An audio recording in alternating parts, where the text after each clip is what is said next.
हम आज new point start करते हैं. It is type of statement.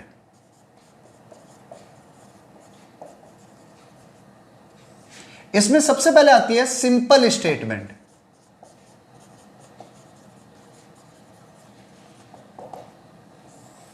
Simple statement, ये स्टेटमेंट है क्या? Any statement whose truth value. अब यहां पर ट्रुथ वैल्यू का मतलब ये मत समझ लेना कि ट्रू है. ट्रुथ वैल्यू का मतलब है उसकी वैल्यू, कि उसकी जो ट्रुथ टेबल में जो वैल्यू बनती है ना, ट्रू फॉल्स, वो. Whose truth value does not depend on any other statement. जिसकी किसी और स्टेटमेंट के ऊपर ट्रुथ वैल्यू डिपेंड नहीं करे. जैसे अगर मैं लिखता हूं 2 + 5 < 7, बहुत सिंपल स्टेटमेंट है. 2 और 5 को ऐड किया 8 आया, 8 < 7 है. अब ये एक स्टेटमेंट है. अब यहां पर हम किसी पे डिपेंड ही नहीं कर रहे. 2 + 5 अलग है, 7 अलग है, लेस देन है तो है. अब ये स्टेटमेंट सिंपल है. ऐसे एक और लिखता हूं, √2 इज रेशनल नंबर. अब आपको पता है रेशनल नंबर क्या होता है, तो √2 रेशनल नंबर है या नहीं है आपको वो देखना है. तो स्टेटमेंट है ये, भले ही सिंपल ही हुई, इसमें कुछ और टिपिकल केस लिए ही नहीं. ऐसे में लिखता हूं number 3, set of natural number is infinite. इसमें इनफाइनाइट नंबर ऑफ एलिमेंट होते हैं नहीं होते वो आपको देखना है. तो ये सारी की सारी सिंपल स्टेटमेंट है. इसमें दो स्टेटमेंट नहीं आ रही, मतलब दो स्टेटमेंट का कॉम्बिनेशन नहीं हो रहा. वो स्टेटमेंट अगले में आएगी. अब आएगी वो दो स्टेटमेंट जब कंबाइंड करते हैं, कंपाउंड स्टेटमेंट उसे कहेंगे. ठीक है, वो लिखते हैं. चलो अब हम नेक्स्ट पॉइंट पर आते हैं, कंपाउंड स्टेटमेंट. कंपाउंड स्टेटमेंट है क्या? इट इज कॉम्बिनेशन ऑफ 2 और मोर स्टेटमेंट. और ये दो ज्यादा स्टेटमेंट भी कैसे होंगी? 2 और मोर सिंपल स्टेटमेंट.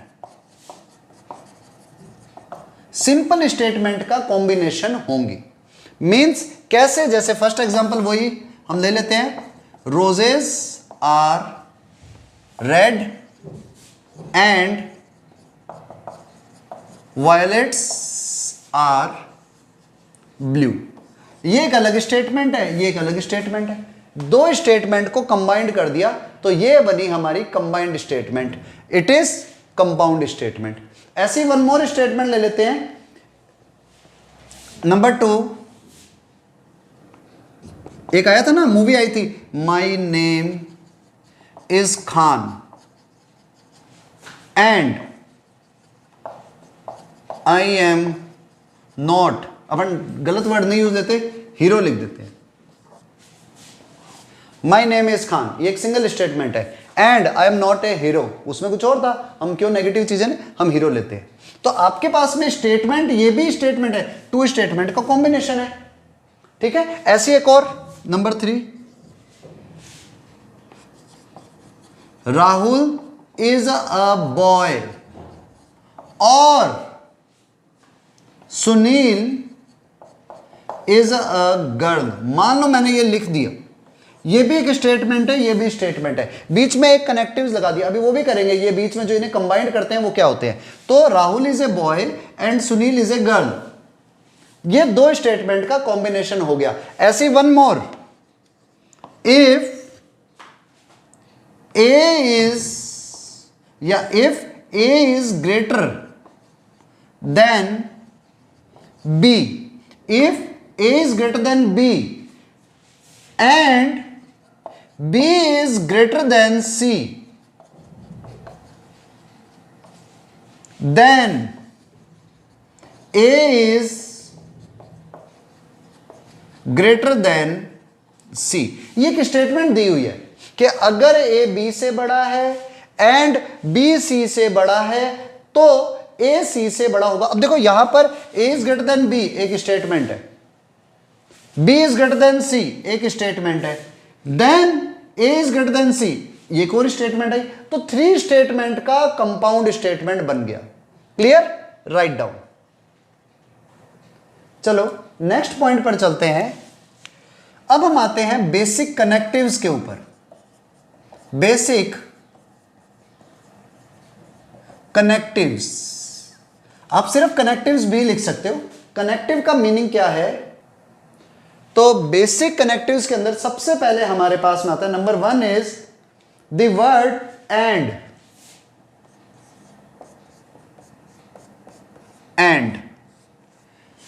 एंड भी एक कनेक्टिव है जिसे अभी हमने यूज भी लिया था, roses are red and violet are blue.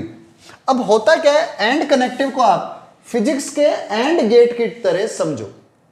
Physics के एंड गेट की तरह समझो। आपके पास 2 स्टेटमेंट है P एंड Q, ये उन दोनों के बीच में लगता है। कैसे समझाता हूं। P स्टेटमेंट है राम इज यंग, YOUNG, ठीक है। और Q स्टेटमेंट है अनिल इज बॉय। तो अगर आप P, अच्छा एंड गेट को हम लगाते हैं ऐसे, एंड कनेक्टिव को लाइक दैट, ये याद रखना। जैसे A है ना, तो A के A की तरह होता है and connective. P and Q, ये एक नई स्टेटमेंट बनी, Ram is young and Anil is boy. अब सुनना, एंड गेट कैसे काम करता है, पहले उस चीज को भी समझते हैं। एंड गेट इस तरह से काम करता है। एंड गेट बनता है ऐसे और एक सिंगल आउटपुट देता है, ठीक है। अब अगर आपको याद हो, एंड में यहां पर अगर फिजिक्स वाले, एक बार एंड गेट को ही रिमाइंड करना, फिजिक्स के अंदर जो 1 होता है, जो 1 होता है फिजिक्स में, वो यहां पर T की तरह वर्क करेगा, और फिजिक्स में जो 0 होता है वो यहां पर F की तरह वर्क करेगा। अगर नहीं पता तो कोई दिक्कत नहीं है, आप सिर्फ ट्रू और फॉल्स को याद रखो। आपके पास P एक स्टेटमेंट है और Q एक स्टेटमेंट है, ये एंड गेट लगा दिया हमने बीच में। अब जो आपको रिजल्ट मिलेगा, it will be P and Q। ये P एंड Q मिलेगा जो हमारे पास में यहां पर स्टेटमेंट आ गई। अगर आप इसे ट्रुथ टेबल से समझो तो कैसे, आप सिंपल इसको मल्टीप्लाई की तरह समझ लो, आपके लिए बहुत इजी हो जाएगा। एंड को आप मल्टीप्लाई की तरह समझ लो, बहुत सिंपल हो जाएगा। कैसे देखो, P एंड Q 2 स्टेटमेंट है, इधर मैंने ले ली P और Q 2 स्टेटमेंट की वैल्यूज। ऐसा हो सकता है बोथ आर ट्रू, ऐसा हो सकता है first is true and second is false, ऐसा भी पॉसिबल है first is false and second is true, और ऐसा भी पॉसिबल है both are false. True true true false false true true और फॉल्स फॉल्स, ये ट्रुथ टेबल कहलाती है। अब जब मैं इसका कॉम्बिनेशन करता हूं ना, कैसे, P एंड Q लगा करके, P एंड Q, तो ये हो जाता है T, आप तो मल्टीप्लाई की तरह समझो, T को 1 लेना है तो 1 इंटू 1 1, और 1 इज ट्रू।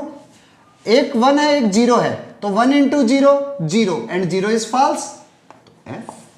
पहला फॉल्स है, सेकंड ट्रू है, तो F इंटू T, यानी कि 0 इंटू 1 अगेन 0, मतलब फिर फॉल्स, और दोनों ही फॉल्स है, तो F into F it will become F। Learn करने का बड़ा सिंपल तरीका है।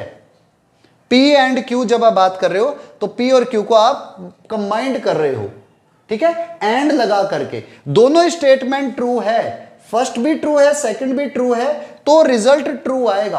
अगर दोनों में से एक भी स्टेटमेंट फॉल्स हो गई तो आपके पास रिजल्ट फॉल्स होगा। यूं समझ लो, आपको IIT में सिलेक्ट होना है, फर्स्ट क्राइटेरिया है आपके फिजिक्स के अंदर 40% चाहिए मान लो, या 15% से अबव चाहिए, केमिस्ट्री में भी 15% से अबव चाहिए, मैथ्स में भी 15% से अबव चाहिए, और ओवरऑल मेरिट भी क्रॉस करनी चाहिए।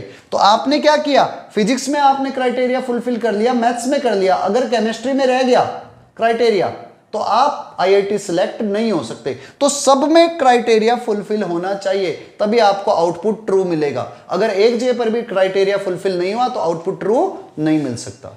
ठीक है, आप ये एक बार नोट कर लो। अच्छा, इसका एक नेम और भी होता है, it is also known as conjunction. It is also known as conjunction, CONJUCTION, conjunction. और अगर आप इसको ऐसे अगर समझते हो ना, तो ये सीरियल ट्रांसफॉर्मेशन की तरह होता है। मतलब एंड गेट जो है ना, वो सीरियल ट्रांसफॉर्मेशन की तरह काम करता है। फिजिक्स में अगर आप देखते हो तो कैसे उसको समझो, अगर आपके पास में करंट के फ्लो की बात करें और दोनों के दोनों जो P और Q स्टेटमेंट है एक लाइन में लग जाए, P एंड Q, यहां से करंट फ्लो हो रहा है। ठीक है, P ट्रू है, मतलब P सर्किट को फ्लो होने देता है, Q भी ट्रू है, सर्किट को फ्लो होने देता है, ट्रू ट्रू, तो करंट फ्लो होकर के क्रॉस हो जाएगा, मतलब आपको आउटपुट मिल जाएगा ट्रू। लेकिन अगर ये ट्रू है तो यहां से यहां तक फ्लो गया, आगे वाला ओपन है मतलब फॉल्स है। मतलब ट्रू से तो आप समझ लो सर्किट फुलफिल हो रहा है, मतलब कंप्लीट हो रहा है, और F का मतलब है सर्किट ओपन हो गया है, बीच में से खुल चुका है। तो अगर दोनों ट्रू हैं तो ही करंट फ्लो होगा, बट अगर ये ट्रू है और ये फॉल्स है तो करंट फ्लो नहीं हो सकता। तो आप इसको फ्लो नहीं करवा सकते करंट को। लेकिन अगर ये फॉल्स है ये ट्रू है, अभी भी करंट फ्लो नहीं हो सकता। और अगर दोनों ही फॉल्स है तो भी करंट फ्लो नहीं हो सकता। मींस आपके एंड गेट किस तरह से काम कर रहा है, वही का वही कंजक्शन यहां पर काम करता है कि दो स्टेटमेंट को कंबाइन करता है। अगर दोनों स्टेटमेंट ट्रू है तो ही आंसर ट्रू मिलेगा, otherwise answer will be false. Okay, ये भी नोट कर लो। यस, अब नेक्स्ट नंबर 2 कनेक्टिव पर चलते हैं। नंबर 2 इज और, इसको हम एक नेम देते हैं डिसजंक्शन, DISJUNCTION, डिसजंक्शन। और इस तरह से होता है, और इसको आप सिंपली और से समझ सकते हो। ठीक है, अब ये कैसे होता है, देखो ये कैसे वर्क करेगा। आप फिजिक्स का और गेट समझ लो, आप फिजिक्स का और गेट समझ लो, तो हमारे पास में इसको रिप्रेजेंट करने का ये तरीका है। अब अगर आप डिसजंक्शन की बात करते हो या और की बात करते हो तो फिजिक्स के और गेट की तरह काम करता है। और गेट कुछ ऐसे होता है शायद, देखो भाई, और गेट एंड गेट अगर मेरे से शेप रॉन्ग हो जाए ना तो कोई फर्क नहीं पड़ता, मैं मैथ्स की फैकल्टी हूं। ठीक है, तो आप अपने हिसाब से इसको समझ लेना। और को आप यूं समझो, और को आप यहां से 2 statement I P and Q, और आपको आउटपुट मिलेगा वो P और Q मिलेगा। अब कोई भी 2 स्टेटमेंट है, आप उनको कंबाइंड करते हो।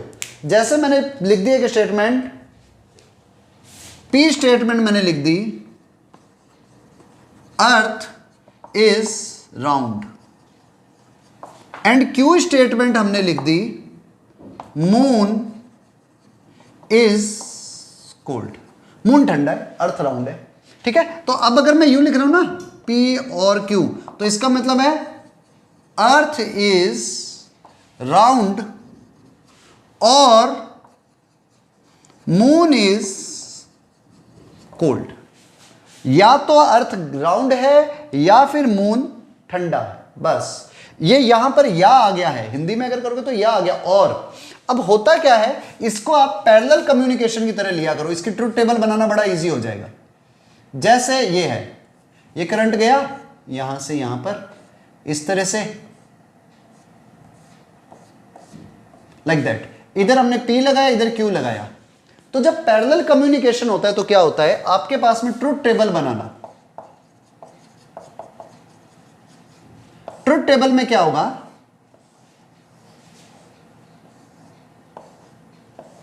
आप ले लो P Q, P और Q। मैं इधर यही समझाता हूं, T T T F F T F F। अब देखो, जैसे करंट का फ्लो आया, यहां से करंट का फ्लो आ रहा है और यहां पर ट्रू है, यहां पर ट्रू मतलब सर्किट कंप्लीट हो रहा है, तो करंट यहां से निकल गया, और अगर यहां पर भी सर्किट कंप्लीट हो रहा है तो भी करंट निकल गया, तो आपको आउटपुट क्या मिलने वाला है? ट्रू। आप अपने समझने के लिए इसको कैसे भी समझ सकते हो। अगर मैं इसी बात को ऐसे करूं, इधर तो क्लोज है मतलब सर्किट पूरा हुआ हुआ है, लेकिन यहां पर ऑफ है, यहां पर बीच में गैप डाल दिया, नहीं हो रहा सर्किट फ्लो, तो भी करंट तो आया और यहां से चला गया, भाई इधर से क्रॉस कर गया क्योंकि ये तो फुलफिल हो गया, तो आपके पास में अब रिजल्ट क्या आ जाएगा? ट्रू। पिछले वाले कंजक्शन के अंदर तो अगर ये ट्रू है तो ही ट्रू था, डिसजंक्शन के अंदर अगर फर्स्ट ट्रू है सेकंड फॉल्स है तो भी ट्रू माना जाता है। ऐसे ही अगर यहां पर फुलफिल कर दो, फर्स्ट को फॉल्स कर दिया मतलब ये जीरो और ये ओपन, ये ट्रू है, तो अब करंट यहां से फ्लो हो जाएगा तो भी आपको आउटपुट ट्रू मिलेगा। अच्छा अगर मैंने दोनों ही खोल दिए, मैंने दोनों जगह से सर्किट को डिस्कनेक्ट कर दिया, now result will be false, क्योंकि इधर से भी नहीं जा सकता, इधर से भी नहीं जा सकता। तो आपको यह समझना है एंड गेट और गेट का कंसेप्ट। अगर आपको फिजिक्स में पता है तो ठीक है, और नहीं भी पता तो हम मैथ्स के हिसाब से चल लेते हैं, तो आपके लिए यह है, सिंपल सा लॉजिक लगा लो। अगर आप इसको समझते हो ना, तो जैसे उसमें हमने मल्टीप्लाई की तरह समझा था, यहां पर हम प्लस की तरह ट्रीट करेंगे। अब कई सोचते हैं सर 1 + 1 तो 2 हो जाएगा, 2 नहीं होता, यहां पर 1 ही होगा, तो 1 + 1 1 ले लो, 1 + 0 1, 0 + 1 1 और 0 + 0 0।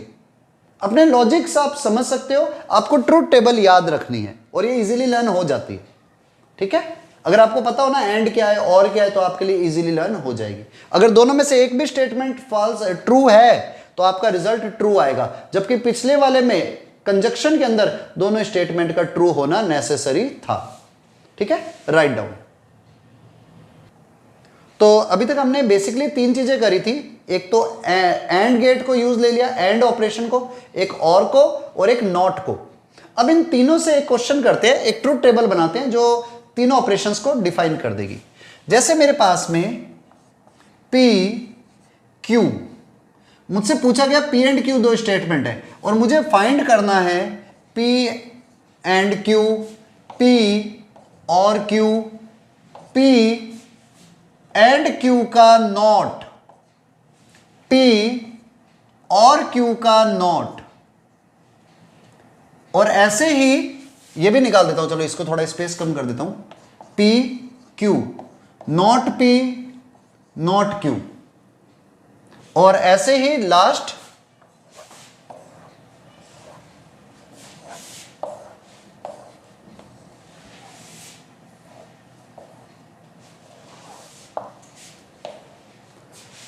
अभी और स्पेस है तो हम थोड़ा सा और ले लेते हैं, थोड़ा सा स्पेस और ले लेते हैं, स्पेस है अपने पास में, not P and not Q,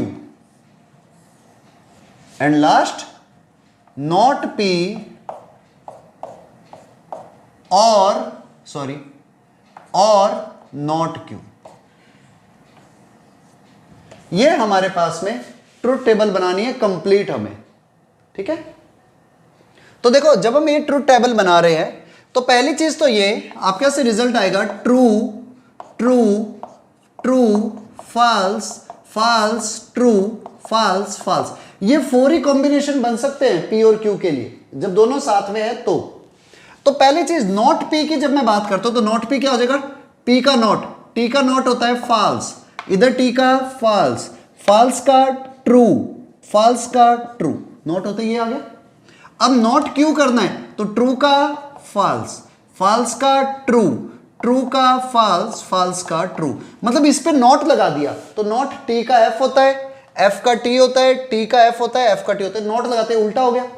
अब पहली चीज P एंड Q, तो P और Q का एंड, T एंड T का T याद है, इसमें सिर्फ फर्स्ट में T आता है बाकी सब F हो जाते हैं, और P और Q में ये ट्रू ये ट्रू ये ट्रू और लास्ट वन इज फॉल्स। अगर नहीं समझ आए तो प्रीवियस में डिसजंक्शन और कंजक्शन को समझ लेना। अब इस पर नॉट है, P एंड Q पर नॉट, ये रहा P एंड Q, इस पर नॉट लगाया तो क्या है? T का नॉट F एफ का नॉट टी, एफ का नॉट टी और एफ का नॉट टी, ये आ गया। ऐसे ही पी और क्यू पर नॉट लगाया हुआ है, नॉट, तो क्या होगा, इसका नॉट लेना है तो F F F T. Next statement not P and not Q, not P and not Q. तो देखो not P and not Q, अब इन दोनों में एंड गेट लगाना है, तो आपको याद हो एंड गेट तभी ट्रू होता है जब दोनों स्टेटमेंट ट्रू हो, बाकी हमेशा फॉल्स। तो F and F F, F and T F, F T and F F, T and T T. ये आपको प्रीवियस टेबल्स को एक बार रिवाइज करना पड़ेगा, कंजक्शन और डिसजंक्शन को। इसके बाद नॉट पी और नॉट क्यू, नॉट पी और नॉट क्यू, और है तो और में जब दोनों फॉल्स होते तो फॉल्स आता है, बाकी हर केस में अगर एक भी ट्रू आ गया तो रिजल्ट विल बी ट्रू। ये हमने कुछ ट्रुथ टेबल बनाई। अब अगर मैं पूछूं इसमें से कौन सी दो वैल्यूज सेम है, तो आपको वो देखना पड़ेगा जिसकी पूरी ट्रुथ टेबल सेम हो। देखो एफ टी टी टी और इधर भी एफ टी टी टी, तो ये इस तरह से आ गया, not P and Q equal होगा नॉट पी और नॉट क्यू के। ये एक रिजल्ट आएगा जो बाद में हम रिजल्ट्स में लिखवाएंगे। ऐसे ही नॉट, ये दोनों टेबल देखो truth table, this one and this one पूरी तरह से सेम है। नॉट पी और Q is not equal, is equal to not P and not Q. तो ये दोनों सेम है, ये दोनों ट्रुथ वैल्यू टेबल सेम बनी हुई है। ठीक है, अभी आप इतना समझ लो, इतना नोट कर लो।